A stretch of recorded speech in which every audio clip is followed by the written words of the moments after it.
G'day guys, kia ora, welcome back. Hurricanes versus the Reds. Boy, 52 points to 14. And this, I wasn't expecting an upset to be honest, but I did not expect an absolute blowout against the Reds. And without Carter Gordon, and yeah, had a tough week last week against the Fijian and Jura. A number of the commentary, you know, personalities were talking about how the Reds could be extremely tired coming into this game after the brutal conditions in Fiji, and I really felt like as a professional team that's just not really good enough as an excuse. You are expected to travel, around the world and different time zones, and in the Rugby World Cup, you'll be traveling between cities and getting turnarounds in sometimes less than 5 days, and you just have to front up and play. And it is a professional job, and I just don't think that in particular is a good enough excuse. But yeah, the players did look a little bit tired out there, to be fair, to the comments, and there's just not enough polish, not nearly the same level of polish that we saw the Hurricanes was able to deliver.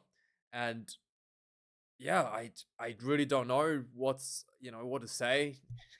Maybe that old saying that Australian teams only look good against themselves and just not really nearly the same level against the New Zealand teams still quite bothers me, after seeing results like this.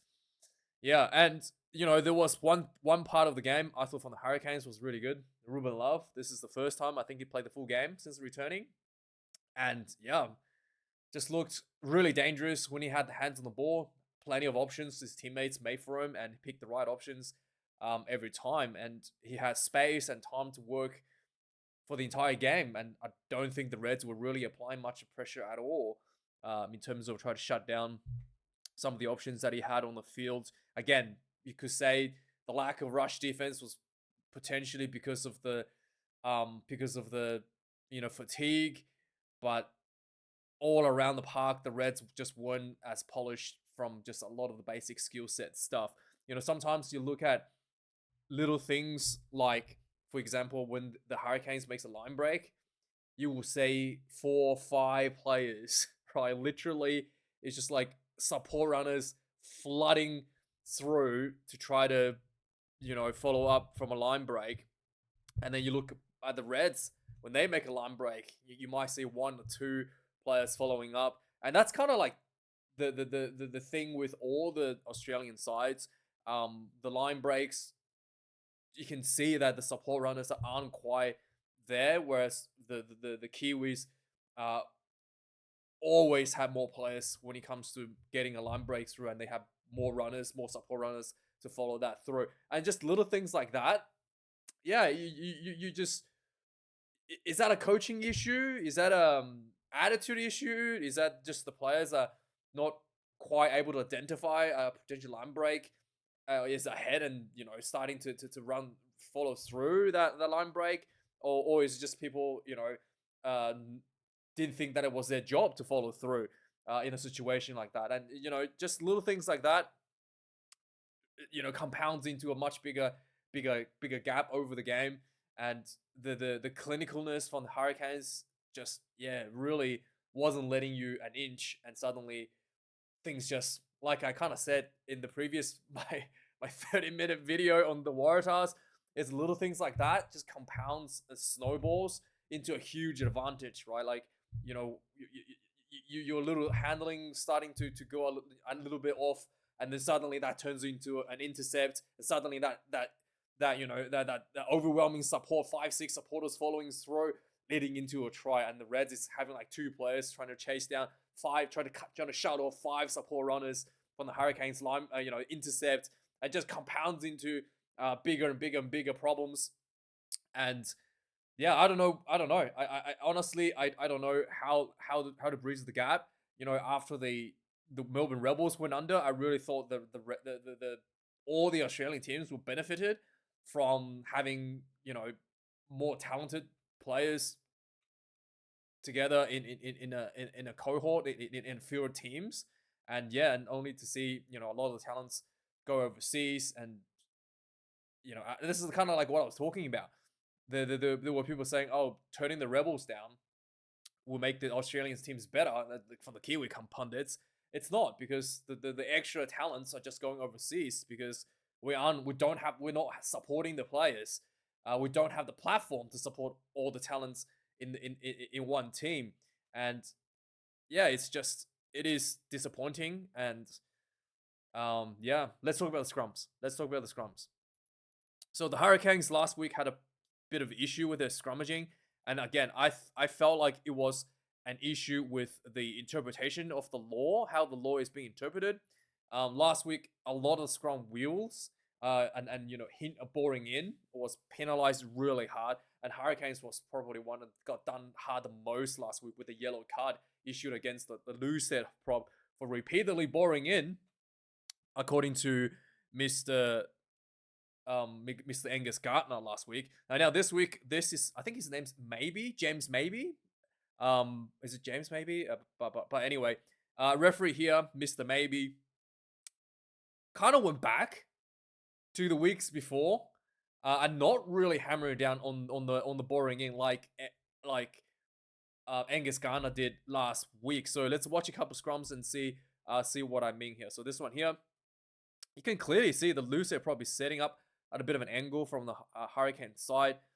And by the way, I actually don't know if it's possible for the loose set prop to not engage at a bit of an angle, because you're offset to the side, right? Like the loose set props are out to the side here and out to the side here. I don't know how you can actually push straight without actually coming at an angle to align yourself at an angle to actually push against the tight air prop. So I'm not actually sure if that's even possible to be completely straight, because you'll just be pushing off. You actually go off and disconnect from your hooker. So it doesn't make sense. But anyway, mine's a bit of an angle here, you can see, and then the ball comes in. You can see he's already like wiggling at an angle inwards. You can see the hips is already turned, and there's a difference between binding and you can clearly see he's angling in. Like it's very clear here. And they did get a bit of forward momentum, and the referee did not penalize that. So that's a recurring theme in the Hurricanes, and it wasn't picked up this week, whereas it was picked up last week. Heavily penalized last week by Mr. Angus Gardner. And there's the second scrum I want to look at. We just skip through a little bit, and that is the one at 65 minutes. So this one here, the Reds had a scrum penalty here. So the referee's language here, so you can see the Reds moving up a bit. You can see maybe there's a bit of boring in there. The scrum crabbed, and you can see the tight hair side fold in on the Reds. And this was penalized last week by Angus Gardner. The tight hair side pushing in, causing the scrum to crab sideways and maybe a little bit forward. This was done last week by Angus Gardner. And James, Mr. Maybe, actually says that's okay for the Reds. So yeah, extremely inconsistent here.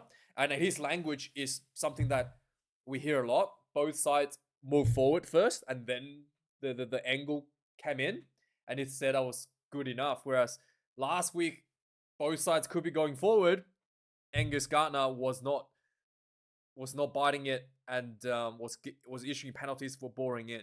So this is more consistent with how referees has been refereeing throughout the season so far in Super Rugby, and how it's been refereed internationally as well this year.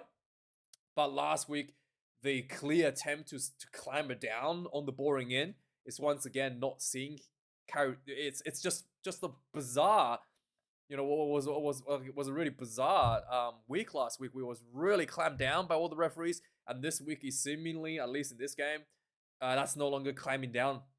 That's no longer the case. So I don't know what's going on. Angus Gardner was the referee yesterday in the Waratahs game. There wasn't much of boring in from both teams. Maybe they've learned from the referee. Maybe they studied the tapes and didn't really do much reporting in, so couldn't tell if there was a complete adjustment across the board, across the board, like across the referee cohorts, and then gone back to the original interpretation of the angle in, which is allowed if you go forward first, or if it's just like last week, which is a bizarro world that we all experienced with the scrummaging. So yeah, let me know your thoughts about that, and let's have a look at the rest of the game. Oh yeah, this was a big return this week for Liner. He hasn't played since July last year.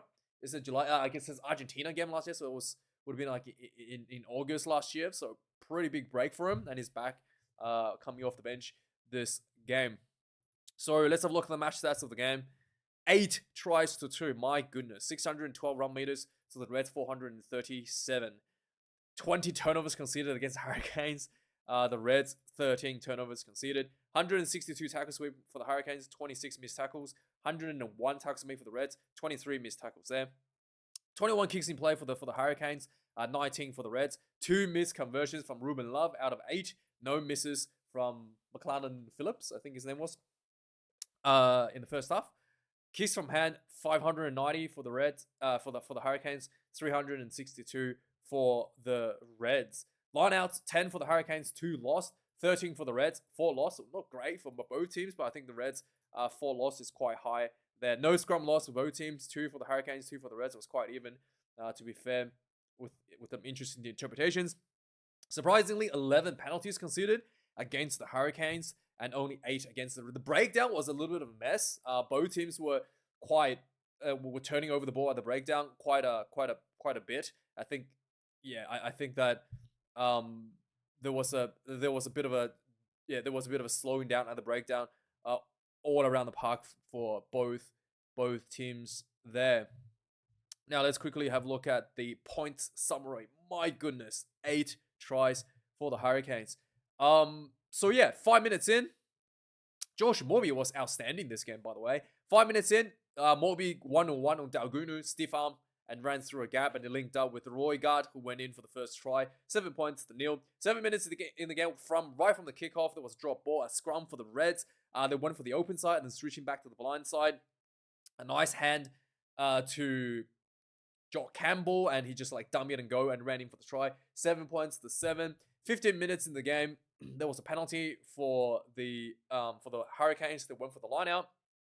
Quick hands from out of the line out. There was another stiff arm out wide with Josh Morby, this time on Junkyard Dog, and he ran in for the second try.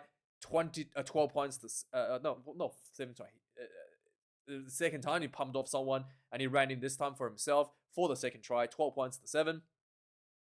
18 minutes in the game, there was a missed pass from the Reds, and what's his name? Flanders gets the intercept, and he ran through and linked up with Faenga Nofo, ran in for the third try. 19 points to 7. I just got something interesting I want to show you guys. So there was a scene where I was like, it was just so weird. So there's a moment in the game. So it's 25-30. So here, is it here? 25-30? Oh yeah, here. Okay. So this bit here, where there was, tell me, I'm getting massive sense of deja vu here. I swear to God, I've seen this exact thing happen to the Reds, or some point this season happen to the Reds. And it was just like this moment here, where the ball gets thrown over the top, and another guy kind of juggles to the back. And then a bit of a standing. I swear to God, this sequence, I've seen this exact sequence this year already for some reason. This. Anyway, let me know if this gave you a huge deja vu when you saw this, but I was like getting massive deja vu watching the bit. 27 minutes in, there was a lot of again, the Hurricanes were in the front foot. Ruben Love, a little nice pass out back to Jordy Barrett. Long cutout pass to Sullivan, wide open, winning for the try. 26 points to 7. 33 minutes, there was a try disallowed for a knock on. 37 minutes into the game, the Reds finally get them back for one more try before halftime. They went for the line out. They didn't go for the drive. They just quickly faked the maul. They quickly got the ball out wide to Paisami, and then just a short pass to Henry, punch through a gap, which was really beautifully done. 24 points to 14. Second half was started 3 minutes in the second half. The Hurricanes were building pressure down the sideline, and then I think it was like a flick pass back in field from Aomua, and then there was basically like a pick and go from Warner Derns. Went in for the first try for the Hurricanes in the second half. After that, there was 50 minutes. They had a penalty. The Hurricanes with the line out. Peter Larke got the ball out of the back of the line out more. He looked like he was going to go to the blind side and did a bit of dummy. And then it was like he did a little dummy pass to the open side and he ran down the blind side. And a little pass to Whainga Nofu, ran in for his second try. 38 points to 14. 55 minutes. This was Fraser McWright.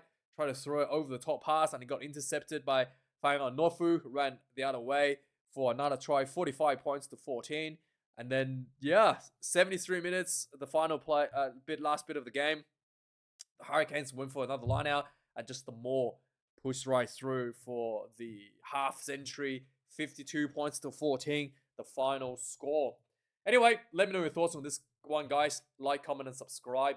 See you guys a bit later for the other games for today. Thanks for watching. Cheers.